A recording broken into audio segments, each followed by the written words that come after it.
지금부터. 자, 그래서 자, 우리가 지금 손익계산서와 재무상태표를 작성했는데요.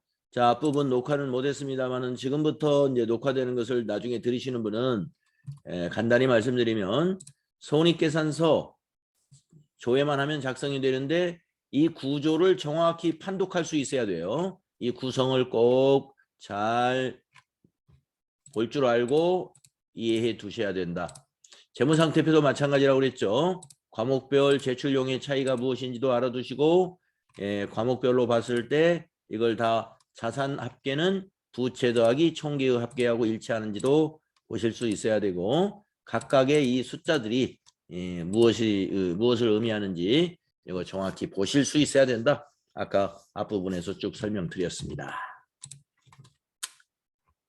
자, 이제 여러분 수행 내용 3번을 보겠습니다. 교재는 176페이지 3번이고요. 재무제표 이해하기라고 있는데 한번 볼까요?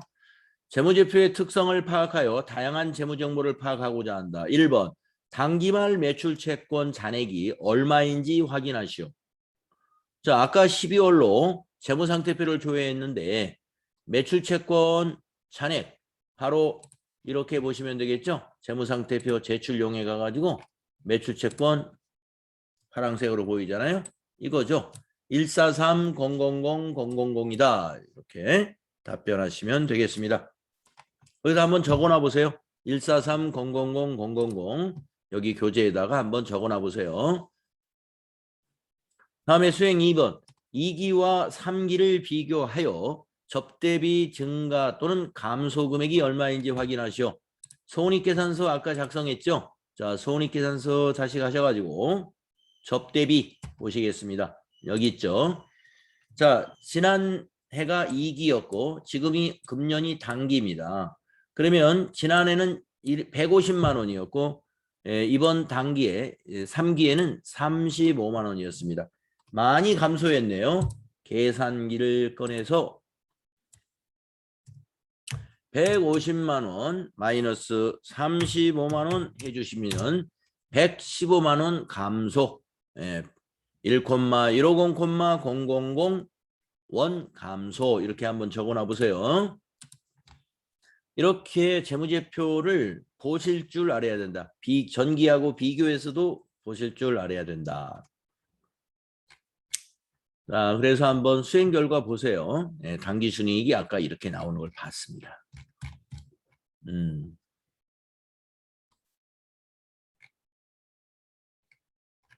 재무상태표에서 이렇게 이런 것들을 확인했습니다. 네, 아까 매출채권 금액이 1억 4,300이다. 여기 제출용을 꺼내서 봤었습니다. 손익계산서를 조회해가지고 전기와 단기를 비교했더니 115만 원 감소했었습니다. 자, 수행 팁을 보시겠습니다. 우리 시험에서는요. 재무제표 관련 문제는 회계정보 분석 문제로서 두 문제가 출제될 겁니다. 조회하는 메뉴로 조회하는 방식으로 문제가 나와요. 아주 쉽게 나옵니다. 자, 이번에 여러분들 그 FAT 2급 이 과정 일자리 센터 기초회계 직무교육에 참여하신 분들은 제가 보니까 100% 합격이에요. FAT 2급 떨어지면은요, 여러분 그 말이 안 됩니다. 다 합격하셔야 돼요. 충분히 합격할 수 있는. 그야말로 회계의 완전한 기초거든요. 회계의 완전한 기초. 네. 그 회계의 완전한 기초라서 뭐 쓸모 없지 않겠느냐? 절대 그러지 않습니다. 회계 공부라는 것은요. 기초가 있어야 그다음이 성취될 수 있는 거예요. 중간부터 절대로 시작이 안 됩니다. 중간부터 설사 공부를 하더라도 이 기초 과정이 없게 되면은 항상 막히게 되죠. 불안해지는 겁니다. 그래서 여러분은 이번에 그 기초를 마련해 가지고요. 앞으로 더 단계를 높여나가는 공부를 할 수 있는 아주 든든한 계기를 마련하는 거예요. 자, FAT 2급은 무조건 합격해야 됩니다. 자, 그러면 이제 다음 장으로 넘어가야 되겠네요. 교재가 장이 바뀌어서 다음은 회계정보 시스템 운용 제5장의 내용입니다. 역시 요 3일 뷰티 이 자료를 가지고 해볼 텐데요. 181페이지.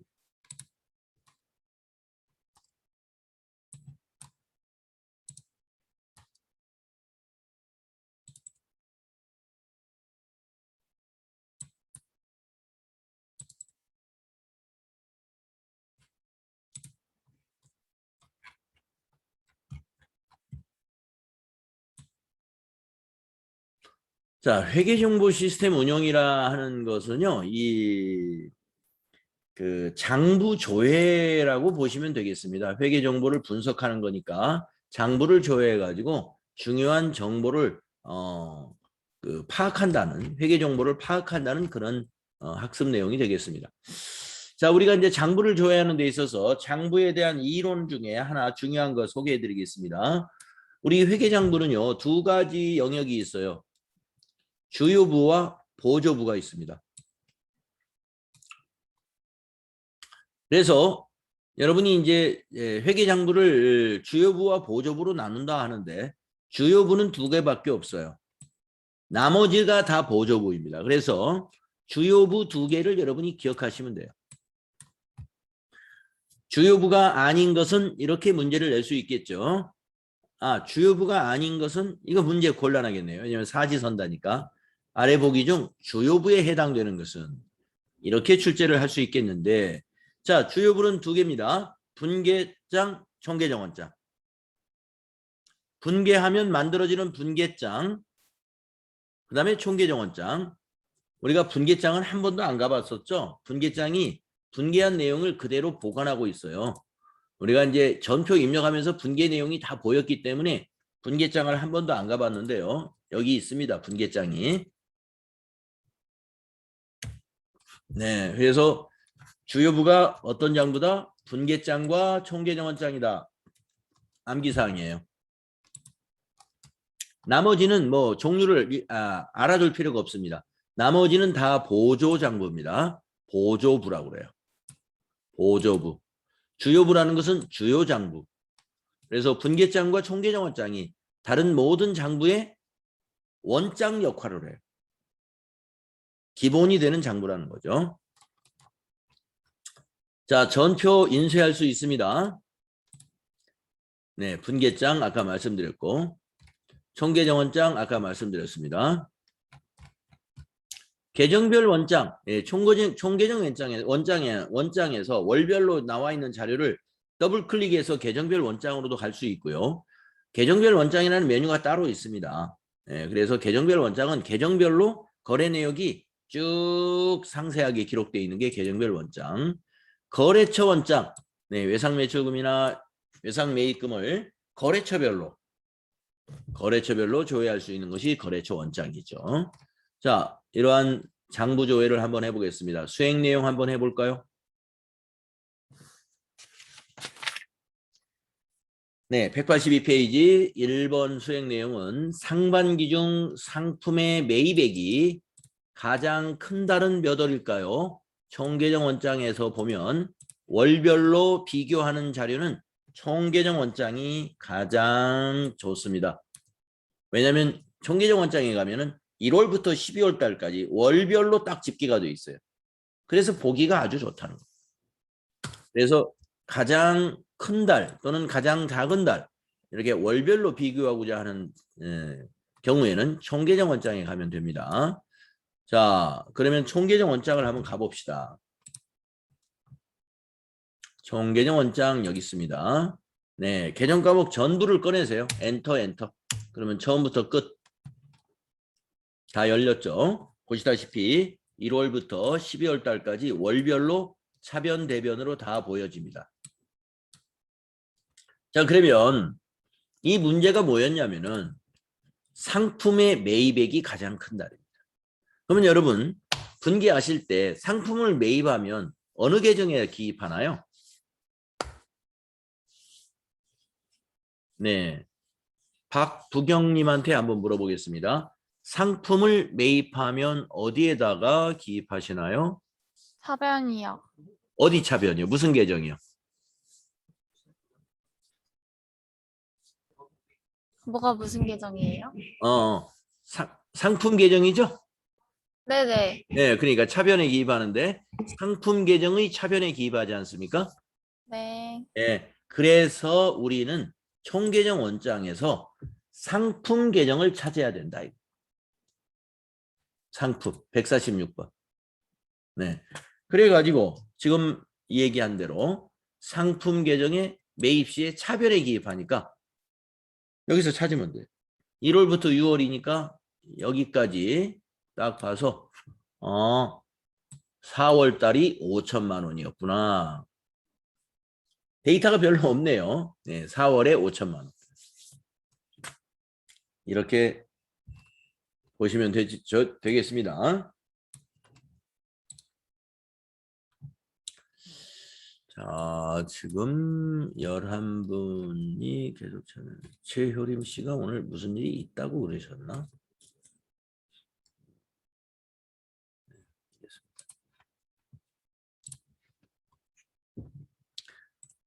자, 다음은 2번 문제 보겠습니다. 1월 중 외상 매출금 회수액은 얼마인가 이랬습니다. 외상 매출금의 회수액은 얼마인가? 자, 그러면 외상 매출금을 찾아야죠. 계정별 원장을 봐도 되지만 총계정 원장 봐도 돼요. 자, 총계정 원장과 계정별 원장 두 개를 다 보겠습니다. 우선 총계정 원장에 여기 외상 매출금 가보세요. 자, 보이시죠? 예, 외상 매출금. 몇 월이죠? 1월. 여기 있잖아요.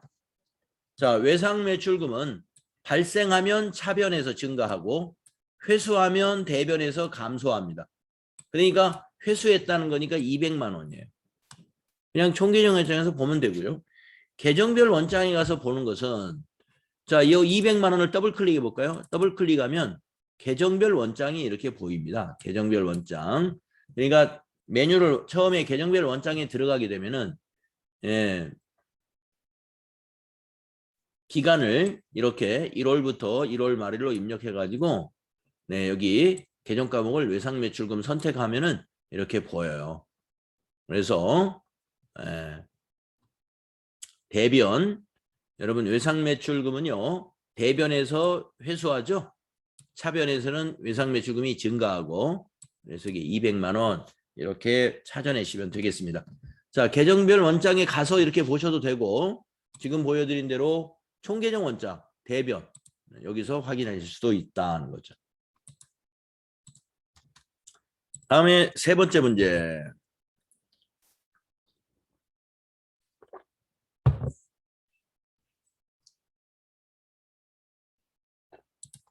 (6월) 말 현재 거래처 샤방샤방의 받으러온 잔액은 얼마인가 이랬습니다.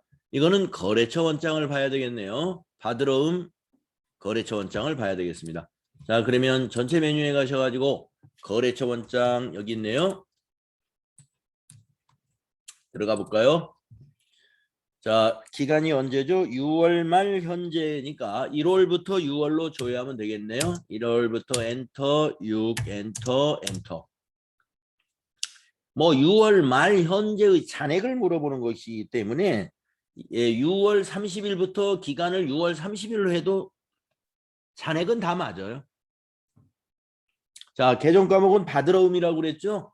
받으러움 코드 아시는 분은 110번 입력하시면 되고요. 코드 모르시는 분은 더블 클릭 또는 F2 눌러가지고 받으러움을 여기서 검색해 보면 110번 맞아요.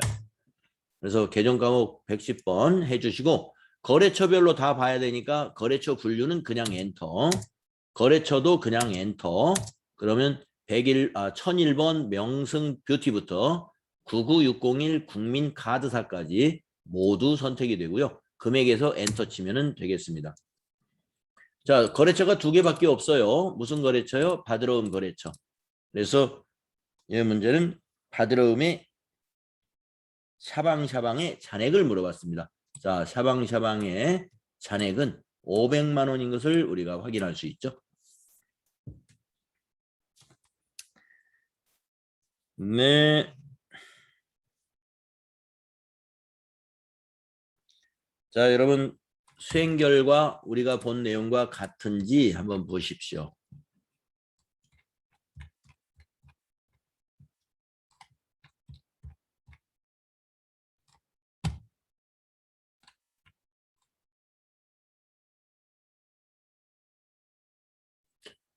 시험에서 재장부 관련 문제는 객관식 문항 중에 답안을 선택하는 것으로 출제가 되고 있습니다.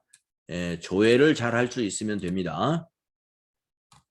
어느 메뉴를 조회하라고 다 알려줍니다. 아주 친절하게 알려줍니다. 다음은 회계정보 분석을 좀 공부해 보겠습니다. 자, 우리가 회계 정보, 우리가 지금 손익계산서와 재무상태표를 만들었는데 이걸 가지고 데이터 분석을 좀 해보자. 기업이 공시하고 있는 재무제표의 회계 정보를 분석하여 기업의 정보 이용자들의 합리적인 의사결정에 유용한 정보를 제공하는 것이란 말이죠. 그러면 우리가 의사결정에 이용할 만한 그러한 정보 분석 지표가 뭐가 있겠느냐 이런 얘기죠. 회계정보 분석 자료는 투자자의 투자 의사결정과 채권자의 신용 의사결정을 반영해 줍니다. 그래서 위험성이라든가 또는 수익성이라든가 이런 정도를 측정할 수가 있어요. 자, 먼저 재무상태표에서 우리가 분석하고 있는 지표의 중요한 지표가 4가지가 있는데, 자, 여기 이 2가지 유동비율이다 당좌 비율이다 하는 것은 그 기업의 지급 능력을 이해할 수가 있습니다.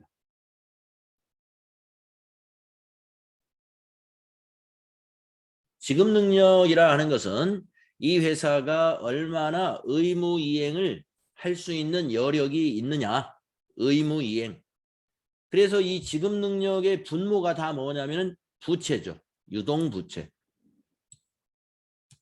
유동비율과 당좌 비율의 분모는 유동부채입니다. 여러분 유동부채라는 건 뭐냐? 한번 물어볼까요? 원세희님 유동부채가 어떤 부채인가요?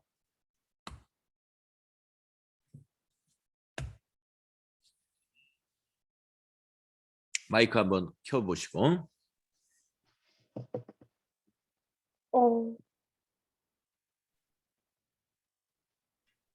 유동부채는 부채 중에 어떤 부채죠?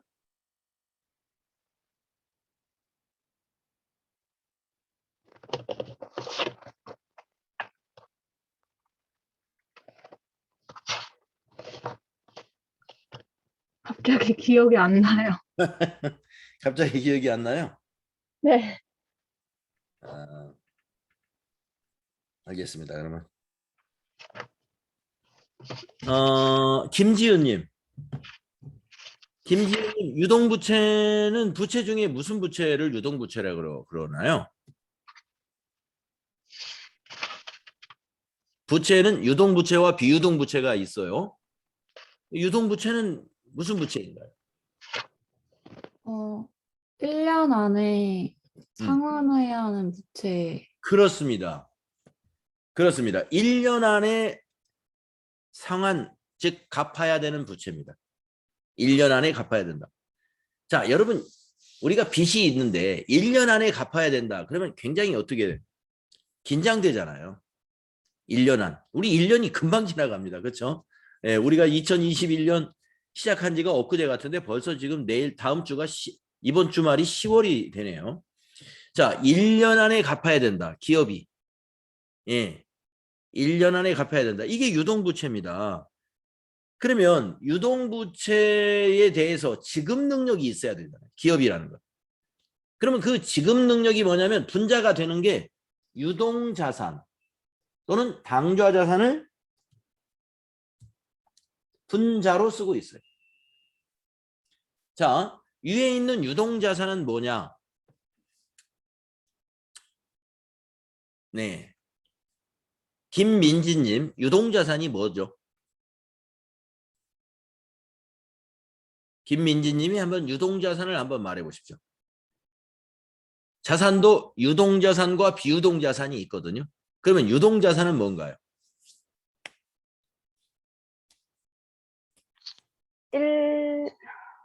네, 1년. 1년에 그 네.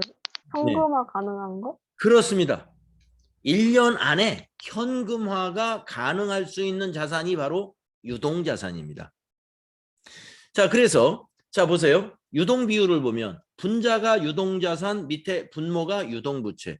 이걸 나눕니다. 유동자산 나누기 유동부채. 만약에 유동자산이 100원이고 유동부채가 100원이에요. 100 나누기 100은 1원이죠. 1이죠. 1.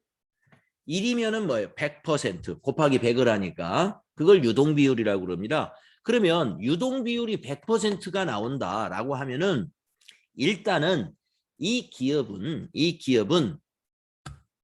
영업활동만 제대로 한다면 차기에 추가적인 부채를 부담하지 않아도 회사 운영은 가능하다.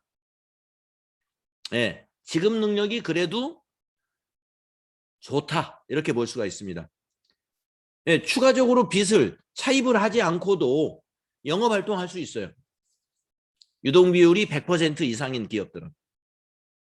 그런데 만약에 유동비율이 100%가 안 나온다고 볼까요? 그건 어떤 경우예요? 자, 유동자산은 80원인데 밑에 유동부채가 100원이다라고 볼까요?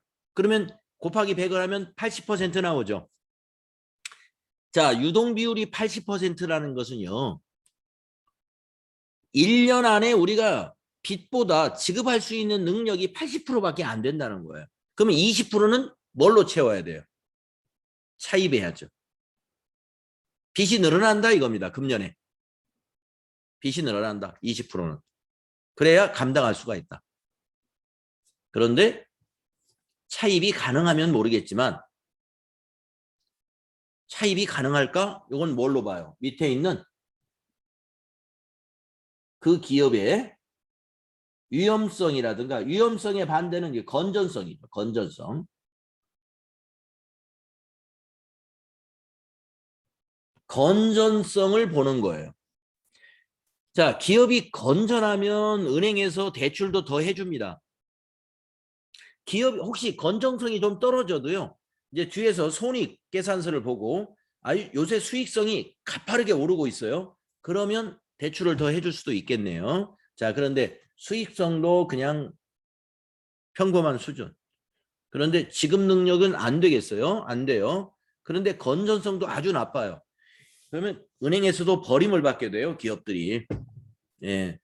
그래서 자, 밑에 건전성하고 같이 보세요. 부채 비율. 부채 비율은 부채 총계를 자기 자본으로 나누는 겁니다. 자기 자본과 부채가 1대1이라면 100%예요. 그 정도 되는 회사는 굉장히 시중에 많죠. 우리가 사업을 하는 사람들이 전부 자기 자본만 가지고 자산을 운영하는 기업들은 그다지 많지는 않습니다. 물론 개인 기업, 소규모 기업들은요, 빚 하나도 없이 자산을 운영하고 있는, 회사를 운영하고 있는 개인 기업도 충분히 있습니다만 대체적으로는 회사가 운영하고 있는 자산이 가령 한 100억 정도 된다 그러면 부채가 한 50억 정도 있어요. 네, 그렇지 않은 기업도 많이 있지만, 네, 그래서 부채하고 자기 자본이 똑같으면 부채 비율이 몇 %가 나올까요? 네, 100% 나옵니다. 부채하고 자기 자본이 똑같으면.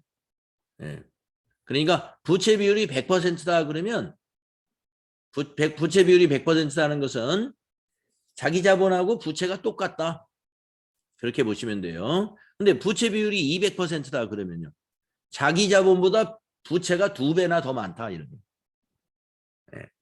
네, 우리가 과거에 그 금융위기, 김영삼 정부 말에 그 IMF라는 금융위기를 맞이했을 때는요, 우리나라 괜찮은 기업들도 부채 비율이 600% 내지 1000%가 됐다는 거예요. 자기 자본의 6배. 일반적으로 잘 되는 회사들이.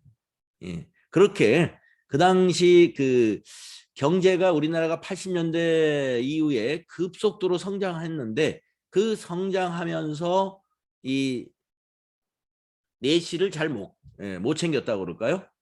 기업들이 타인 자본에 많이 의존을 해서 성장을 했구나 이런 걸 볼 수가 있습니다. 그러다 보니까 일시에 타격을 받으니까 어때요?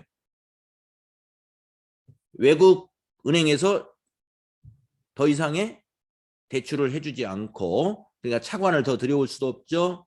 네, 그리고 아직 만기가 남아있는 원금을 빨리 상환하라고 독촉에 들어오죠.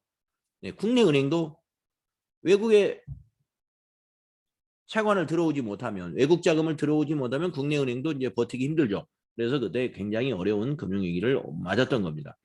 자, 밑에 자기자본 비율은 자기 자본을 분자로 해서 총 자산 나누는 겁니다. 그래서 자기 자본 비율이 만약에 100%가 나오는 회사는요.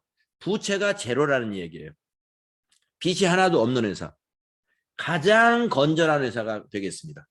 자기 자본 비율 100% 가장 건전한 회사인데 50%만 돼도 건전하다. 네. 자기 자본 비율이 50% 나오면은요. 부채 비율이 100이라는 얘기예요. 그래서 이 두 개의 지표는 부채 비율은 낮을수록 좋은 것이고 자기 자본 비율은 높을수록 좋은 거지만 두 개는 거의 같은 목적으로 그 기업의 건전성을 보는 것이 되겠습니다. 부채 비율이 낮아야 건전하고 자기 자본 비율은 높아야 되는데 부채 비율은 100%, 100%보다 낮으면 어떻게 돼요? 부채 비율은 아주 좋은 거죠. 100%보다 높아지면 어떻게 해요? 부채 비율은 100%보다 높으면 점점 위험해지기 시작하는 거예요. 자기 자본 비율은 100%인 기업은 그렇게 많지 않을 것이고 자기 자본 비율이 100이라는 것은 부채가 제로라는 얘기니까요. 그래서 자기 자본 비율이 50%만 되어도 괜찮은 회사. 건전성. 그거는 목적에 따라서 그것은 반드시 그런 건 아니지만 목적에 따라서 보는 그 평가하고자 하는 지표는 좀 달라질 수는 있습니다. 자, 재무상태표 관련 지표. 지급 능력을 평가하려면 뭘 봐요? 유동비율 또는 당좌비율. 아까 당좌비율을 얘기 안 했네.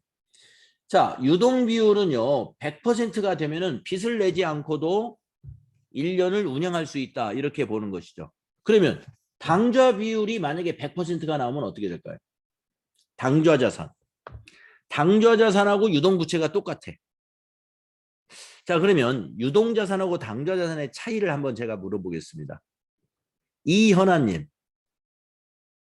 유동자산은 아까 1년 내에 현금화가 가능한 자산이라고 했거든요. 그러면 당좌자산은 뭐죠?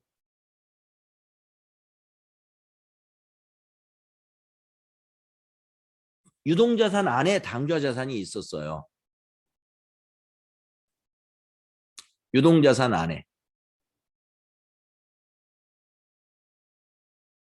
잘 모르시겠어요? 아, 그래요. 김애은 씨. 당좌자산은 뭔가요? 판매 없이 현금화 가능한 자산이요. 그렇습니다. 여러분 유동자산에는 그 재고자산이 포함되어 있습니다. 당좌자산 플러스 재고자산. 그러니까 유동자산은 그 해에 영업을 해야 됩니다. 영업을 해서 매장과 창고에 있는 상품들을 팔아야 돈이 되는 거예요. 그게 유동자산. 그것까지 포함한 거. 그런데 당좌자산은 영업을 안 해도 돼요. 영업을 안 해도 현금화가 될 수 있는 자산입니다. 그러니까 당좌자산 하면은 현금, 당좌예금, 보통예금, 단기 매매증권, 현금성 자산 이런 것들이에요. 그러니까 대체로 당좌자산은 은행에 다 들어있는 자산이에요. 은행에 들어있거나 주식시장에 또는 채권시장에 내놓기만 하면 팔리는 유가증권들을 말합니다. 그러니까 이거는 전부 금융자산들이기 때문에 그냥 은행에 가서 찾기만 하면 된다든가 아니면 금융시장에다 내놓기만 하면 바로 거래가 일어나는 그러한 그래서 현금화가 되는 거예요. 그러니까 뭐예요? 당좌 비율이 100%다?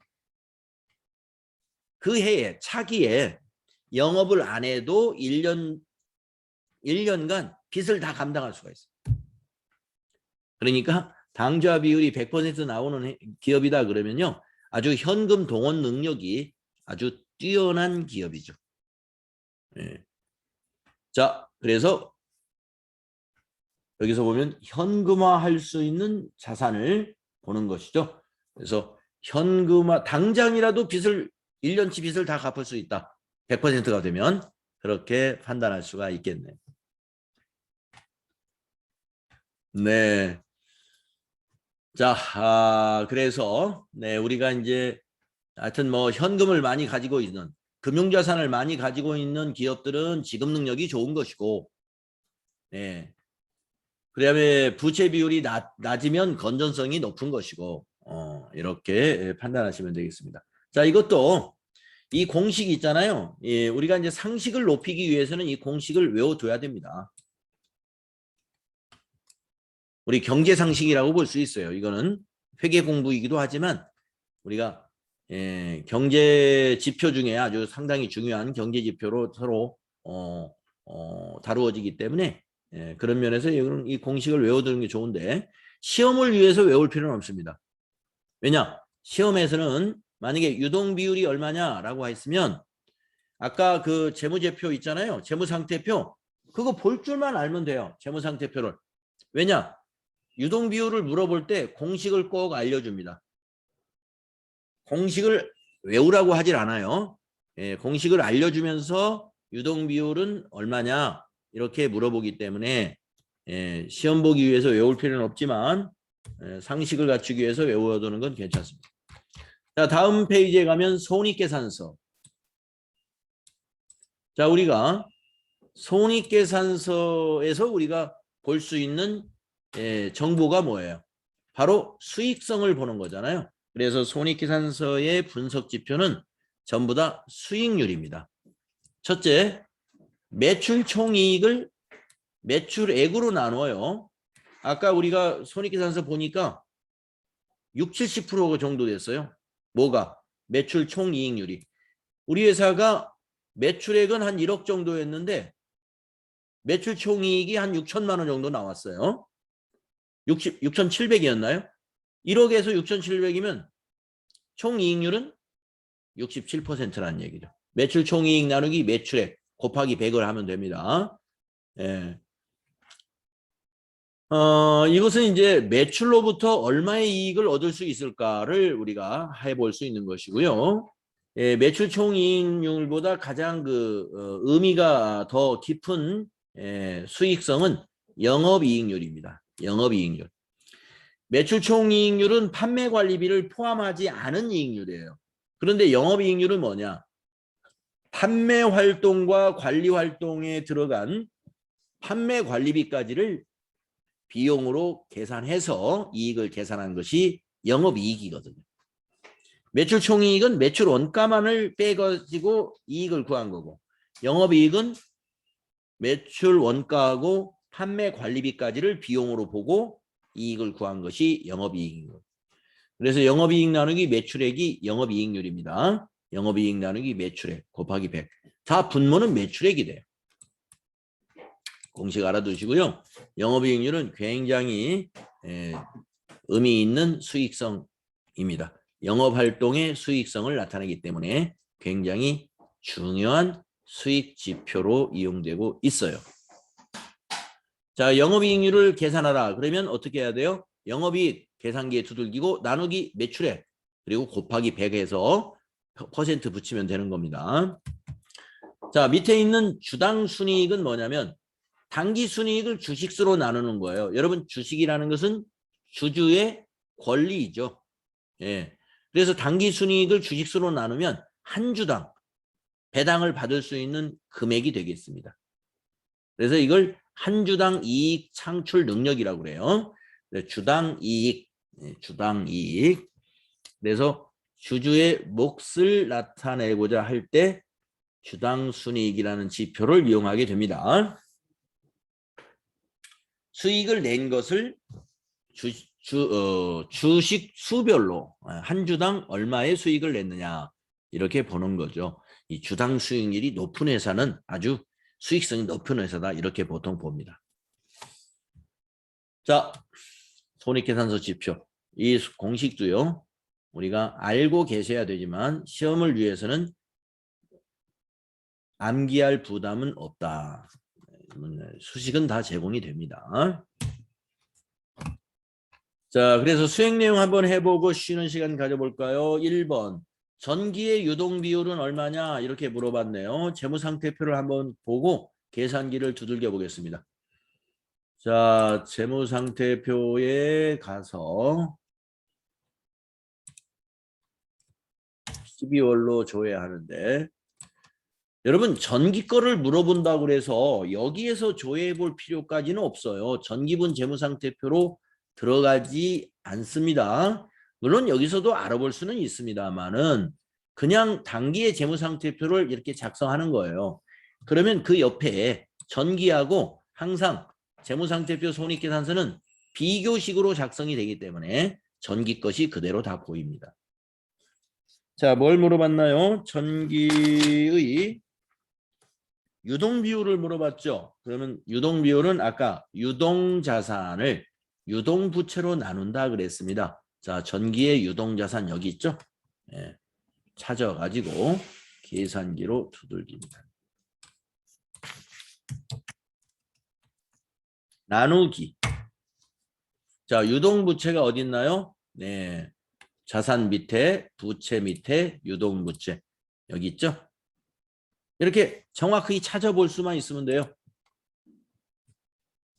나누기 했죠? 4400000 곱하기 100.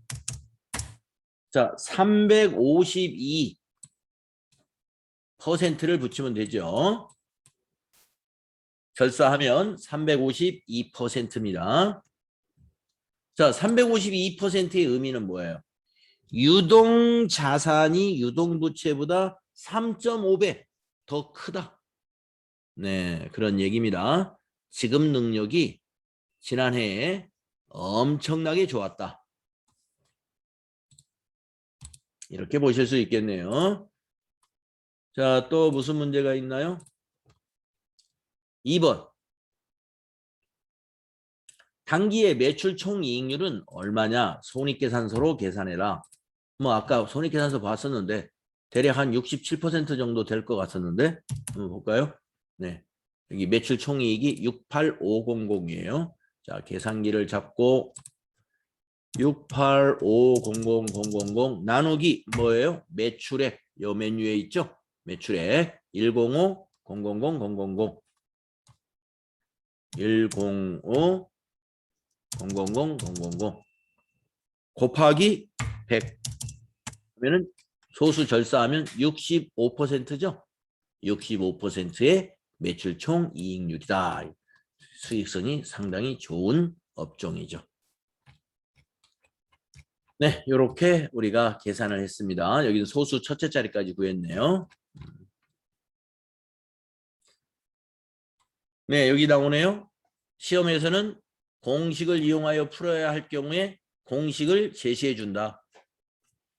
이 분석 자료에서는 감가상각비를 구하라 이런 것은 공식 알려주지 않아요. 그건 우리가 외워서 해야 되는 거고 이렇게 무슨 부채 비율이다 또는 유동 비율이다 당좌 비율이다 영업이익률이다 이런 걸 구하라고 할 때는 제시를 해줍니다. 이런 얘기가 되겠습니다. 자, 우리가 그동안 3일뷰티라는 회사로 시작을 해서 실무 수행의 전체적인 내용을 공부했습니다. 네, 자 10분간 쉬었다가 다음 시간에 AT 시험 맛보기부터 같이 또 해보도록 하겠습니다. 40분에 들어오시면 됩니다.